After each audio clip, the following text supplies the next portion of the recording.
add domains to Postmaster, Google Postmaster. There's a way. So here you can see we added all these domains. We have around 73 plus domains showing high reputation, all the domains. We keep updating these domains, so you don't need to go to Postmaster to check your domain reputation status, so wasting your time and over there. So rather, what we recommend is simply come here and click on add domain.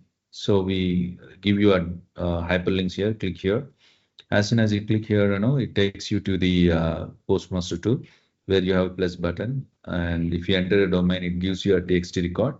Just add the TXT record, and then if you go to, after you adding text records, you can actually see manage users. Just when you click on manage users, so here just enter the email ID which we given here, webmaster. So once you enter that email ID here, and then it is integrated, like you can see your domain reputation here itself. It's as simple as that. So once you hit next, and that's it, enter your domain, and then that will be automatically added. It's as simple as that. It's very easy and simple to add the Google Postmaster from here.